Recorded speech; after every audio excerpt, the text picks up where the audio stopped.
I'm going to tell y'all today about Jad Dean. I'll give you some background info on him, and then I'll give you his testimony and how it affected me.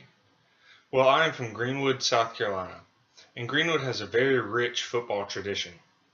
We produce not only college but NFL talent. So growing up, one of the hometown stars that I was a big fan of was Jad Dean. I got a picture of him here. I personally knew him.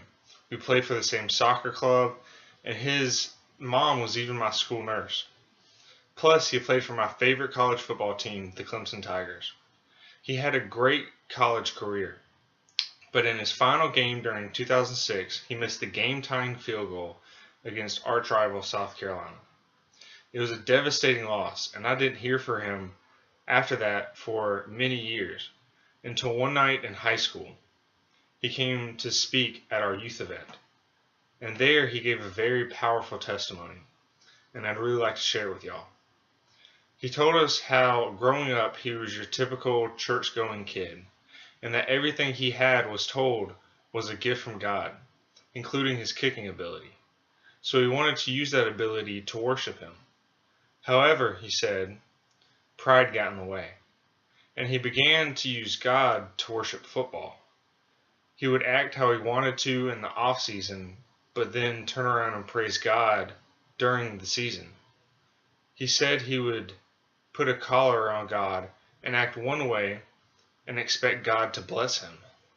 He was using God's laws, but not using them for God's glory, rather just to receive blessings and the desires of his own heart. However, he got even better at football, and after his junior year, he was projected to win many awards and get drafted, but he chose to come back to Clemson for selfish reasons to get even better. And during his senior year, he started to hit some rough spots, and he got very angry at God, and he started trying to change some of his own ways of how he did stuff.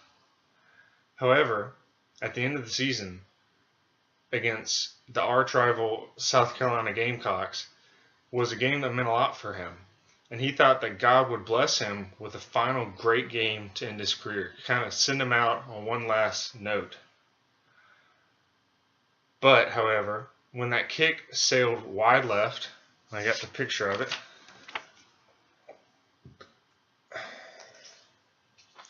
when that kick sailed wide left is when he came to a realization.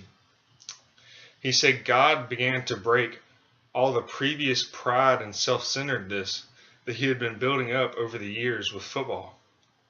He saw all of his hearts and desires turn to dust in his hands.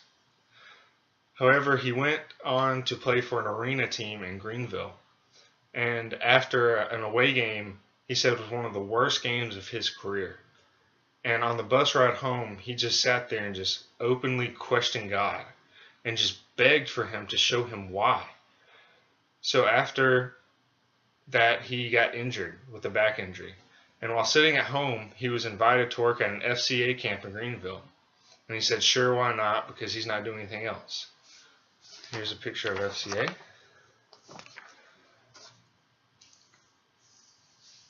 And there, he realized that God's desire wasn't whether or not he played football or not.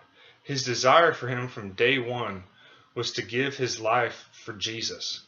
He said that he was too busy chasing his own heart to realize that Jesus didn't want to take his heart. All he wanted to do was give him his. Now, this testimony meant a lot to me because at the time I had just started playing football and I just started to excel at football. And I had a lot of selfish reasons for doing that. And that really mattered to me, and I connected with it. So I just wanted to share this with y'all and hope that you would take something away from it too.